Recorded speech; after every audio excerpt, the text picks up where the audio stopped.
নমস্কার, আমি তমালি ঘোষ। আমি নেফ্রোকেয়ার ইন্ডিয়ার একজন রেনাল নিউট্রিশনিস্ট। আজকে যে টপিকটা নিয়ে কথা বলবো সেটা হলো আমাদের রান্নায় খুব গুরুত্বপূর্ণ জিনিস, সেটা হলো মশলা।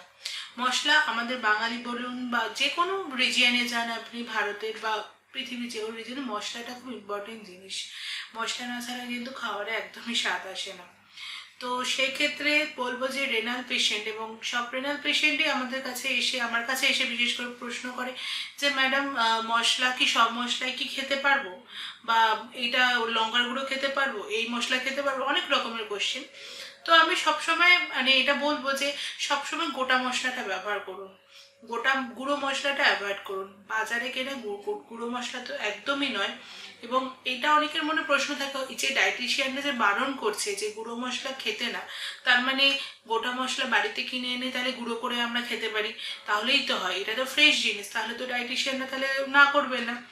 একদমই নয়, গুঁড়ো মশলা অ্যাভয়েড করুন, কারণ গুঁড়ো মশলা যে কোনো লো পটাশিয়াম যুক্ত খাবার বা খাদ্যকে সেটা হাই পটাশিয়ামে পরিণত করে। কারণ একটা কেমিক্যাল প্রসেস থাকে যে তেলে যখনই আপনি গুঁড়ো মশলাটা ছক দেবেন বা ফোড়ন দেবেন, সঙ্গে সঙ্গে একটা বায়ো অ্যাভেলেবিলিটি বলে একটা শব্দ আছে, সেটা কি করে না, ওই খাবারে যে পটাশিয়াম লো থাকলেও সেটাকে বাড়িয়ে দেয়।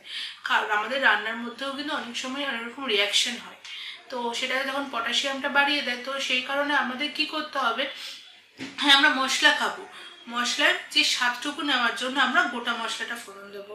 আমরা কিন্তু গুঁড়ো মশলা কখনো না, এই একটু স্বাদ হচ্ছে না একটু গুঁড়ো মশলা ছড়িয়ে নিলাম, একটু চাট মশলা ছড়িয়ে নিলাম, কখনো করবেন না। গোটা মশলা ফোড়ন দিয়ে রান্না করুন, দেখবে একই স্বাদ আসবে। একটুখানি মশলাটাকে সাঁতলে নিয়ে রান্না করে নিয়ে গোটা মশলাগুলোকে ফেলে দিন, তাহলে আর খাওয়ার সময় কিন্তু মশলাটা মুখে পড়বে না।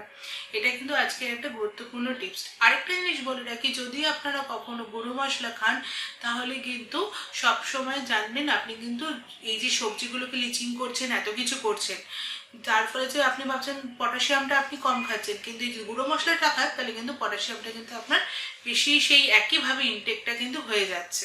তার জন্য কিন্তু এই যে পটাশিয়াম ইনটেক হয়ে গেলে কি কি ধরনের ক্ষতি হতে পারে, যে আগের ভিডিওতে আমি সবসময় বলে থাকি পটাশিয়ামটা আপনারা সবসময় মেনটেন রাখুন। পটাশিয়াম যদি বেড়ে যায় তাহলে কার্ডিয়াক অ্যারেস্ট থেকে শুরু করে নানা রকম হার্টের সমস্যা।